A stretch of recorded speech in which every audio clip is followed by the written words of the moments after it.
the Cowboys are built right now. Even though their defense hasn't been great for a lot of years, it really is a run-the-ball play defense, whether or not that's specifically stop the run, but a run-the-ball and defend kind of team. When you look at Dak Prescott, he's a quarterback who doesn't turn the ball over.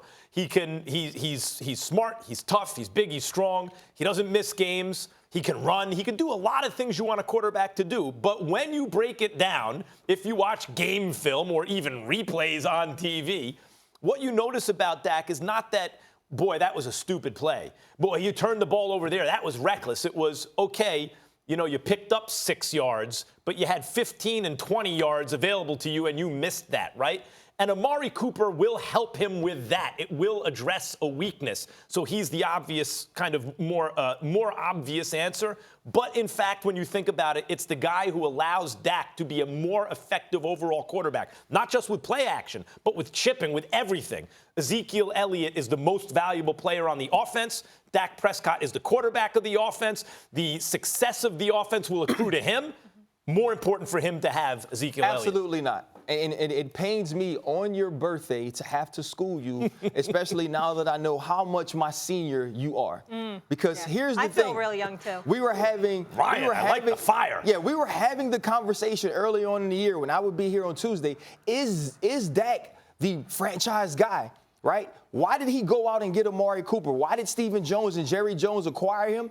So they could see if Dak Prescott was the quarterback for this franchise. Because at that time, when he had Ezekiel Elliott and he had a great chipper and a great blocker and a great run game, we didn't know if Dak Prescott could be their guy of the future. We didn't know if Dak Prescott deserved an extension. But now we believe he does. Why? Because that's Amari Cooper. It didn't change after the first 7 games. We didn't change our running back. We didn't get new offensive linemen. What we got was a #1 wide receiver. There were 2 big plays in the Philadelphia Eagles game, and it wasn't about what Ezekiel Elliott drew coverage away from. It was that Amari Cooper beat 2 defenders on deep balls. The Tennessee Titan game, when he was going in and out on Malcolm Butler, that had nothing to do with Ezekiel Elliott. If you take the last 2 games of last season, the first 7 games of this season, Dak Prescott only eclipsed 208 yards 1 time.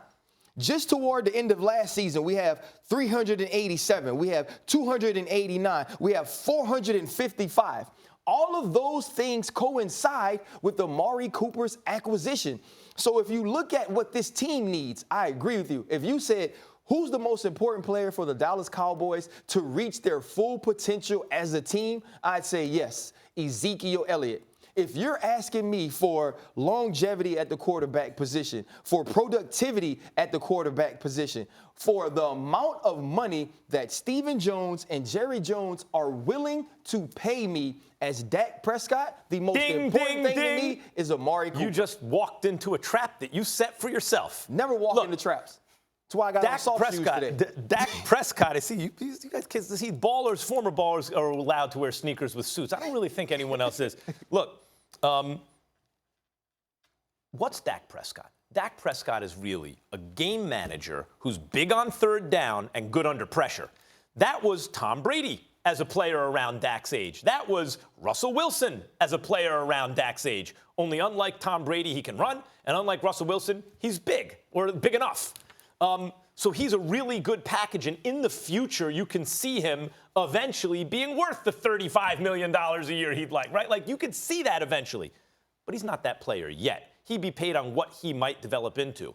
Tom Brady and Russell Wilson were allowed around with great coaches and on excellent teams to develop from, we think he's a star because he gives us that feeling and he's a game manager, big on 3rd down, big under pressure, to actually fulfilling the potential that people saw and actually becoming truly great players. In Tom Brady's case, the GOAT. In Russell Wilson's case, a future Hall of Famer.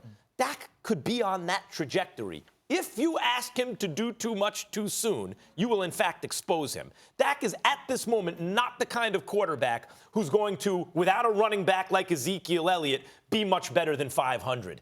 On a team where otherwise you look and you go, ooh, that's a Super Bowl contender. You will expose Dak. This is not 2 or 3 or 4 years from now where I think he'd be more ready for that. He needs Ezekiel Elliott right now. Listen, we're not asking if he can go without Ezekiel Elliott, if this team is better, or if Dak Prescott necessarily leads this team better without Ezekiel Elliott. But Dak Prescott's numbers depend on Amari Cooper for many of the reasons that you say, because he's not necessarily the guy that's going to force the ball down the field or take the big chunk plays. When you have a guy like Amari Cooper who can create those within himself, you don't need to have those things. And you're absolutely right about Tom Brady. Tom Brady was allowed to progress and come along. And even when we knew he could win championships, when we knew that Tom Brady was a solidified star in this league, when was he the best?